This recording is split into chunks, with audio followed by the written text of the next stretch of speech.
ចាជំរាបសួរពុកម៉ែបងប្អូនថ្ងៃនេះខ្ញុំចេញវីដេអូនិយាយអំពីចាតកតងទៅនឹងផ្ទះដែលរកបានដោយខ្លួនឯងណាវីដេអូមុនខ្ញុំនិយាយអំពីផ្ទះបុនចាដោយតែបានដឹងអញ្ចឹងផ្ទះបុនជាផ្ទះទាំងឡាយណាដែលបានដោយមិនហត់ចាបានដោយការឧបត្ថម្ភអីជាដើមណាចាចំណែកឯផ្ទះដែលចាយើងរកបានដោយខ្លួនឯងដែលញើសជើងខ្លួនឯងចាវាមានតម្រងបែបនេះណាចាដំបូងចាយើងមើលទៅលើខ្សែជីវិតចាហើយក៏មានខ្សែមួយដែលកាត់ធ្លាក់ចុះចាក៏មានខ្សែមួយដែលឡើងមកវិញជួបគ្នាចាកើតចេញជាចាត្រីកោណនៅលើខ្សែជីវិតណាតែជីវិតបាញ់ឡើងចាកើតចេញជាត្រីកោណលើខ្សែជីវិតបែបហ្នឹងមានន័យថាចាម្ចាស់បានដៃមានឱកាសក្នុងការរកលុយច្រើននៅក្នុងអាយុហ្នឹងចាក៏មានឱកាសក្នុងការទិញផ្ទះថ្មីផងដែរឥឡូវយើងមកមើលខ្សែវាសនាចាខ្សែវាសនារបស់គាត់ចាដែលបាញ់ឡើងហ្នឹងចាក៏មានបង្កើតនៅចាថងខ្ចប់មាសខ្ចប់ប្រាក់ផងដែរណាចាតែថងខ្ចប់មាសខ្ចប់ប្រាក់នេះគឺសំខាន់ណាស់ណាចាម្ចាស់បាត់ដៃបច្ចុប្បន្នសល់លុយប៉ុណ្ណាយើងអាចមើលបានក្នុងកញ្ចប់នេះហើយចាសម្រាប់ចាបាត់ដៃរបស់គាត់បច្ចុប្បន្ននេះចាកញ្ចប់លុយដែលនៅសល់ណាខ្ញុំគូឲ្យមើលណាចាគឺនៅសល់ខាងក្រោមគេនេះគេហៅថាកញ្ចប់លុយដែលនៅសល់តែកាន់នៅដៃហ្នឹងបានន័យថាវានៅមានតិចណាមិនតាន់ចានៅគ្រប់ចំនួនជាដុំកពួនទេអញ្ចឹងហើយបានក្នុងអាយុ30ជាងរបស់គាត់នេះអត់តាន់អាចមានផ្ទះបានទេ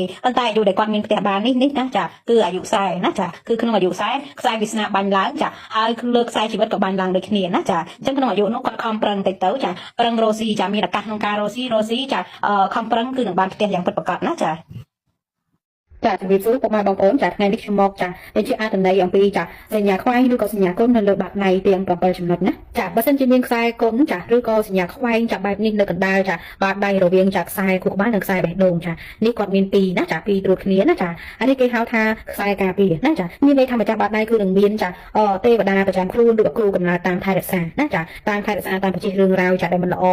លើគាត់ដែលកើតមកហ្នឹងគឺតែងតែចាបញ្យល់សពឲ្យដឹងមុនឬក៏ប្រាប់ដោយសញ្ញាផ្សេងៗណាចាគាត់មានអ្នកតាមការពារ2ដៃរបស់គាត់នេះណាចាហើយបង្កើតចេញបានជាផ្ទះបុណ្យដែរណាចាគាត់នឹងមានផ្ទះបុណ្យនៅដូចគ្នាចាបន្តទៅទៀតគឺសញ្ញាចាខ្វែងចាឬក៏សញ្ញាគុណនៅក្រោមចាទូពុតចាគឺមានន័យថាម្ចាស់បាតដៃចាគឺមិនឲ្យរកស៊ីធំទេរកស៊ីធំឬក៏ប្រើលុយធំគឺហាមចាព្រោះខ្វែងនៅត្រង់នេះគឺធ្វើឲ្យមុខជំនួយមិនរលូនចាឬក៏រៀនជំនាញអីចាគឺមិនបានជាប់លាប់ណាចាបន្តទៅទៀតសញ្ញាខ្វែងឬសញ្ញាគុណនៅក្រោមទូអាទិត្យនេះគឺសំខាន់ណាចាបើសិនជាមានសញ្ញាខ្វែងឬសញ្ញាគុណនៅត្រង់នេះគឺចា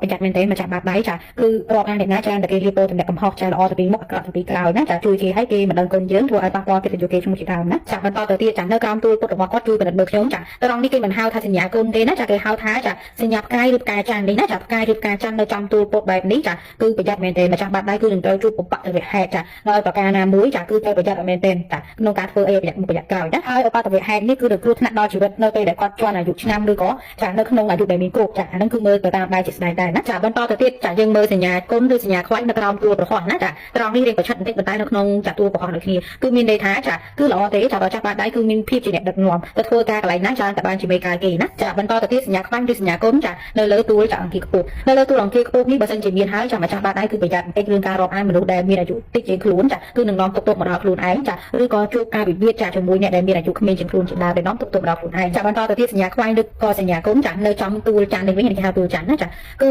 ចានាំទុកមកដល់ចាម្ចាស់បាតដៃទៅលើគ្រោះថ្នាក់ដោយសារទឹកចាគ្រោះថ្នាក់ដោយសារទឹកនោះគឺម្ចាស់បាតដៃហាមទៅលេងទឹកមិនថាទឹកស្ទឹងឬទឹកទន្លេទឹកសមុទ្រចាឬក៏អាចគ្រោះថ្នាក់ដោយសារការផឹកទឹកស្រូវបងជាដើមនៅមានគ្រោះថ្នាក់ដល់អាយុជីវិតដូចគ្នាបើសិនជាដល់អាយុដែលមានគ្រោះណាចាសម្រាប់វិធីកែវិញគឺចាបើសិនជាមានចាសញ្ញាគុណឬខ្វែងបែបនេះចាគឺត្រូវឲ្យម្ចាស់បាតដៃអាសាធ្វើសេចក្តីល្អធ្វើបុណ្យចាបានច្រើនជាពិសេសជាមួយនឹងពុទ្ធបរិស័ទជាមួយនឹងអ្នកមានសិលចានោះគឺជួយឲ្យចាម្ចាស់បាតដៃនៅពេលដែលដល់ពេលដែលត្រូវជួបចាជួបតែវិស្រាមណាចា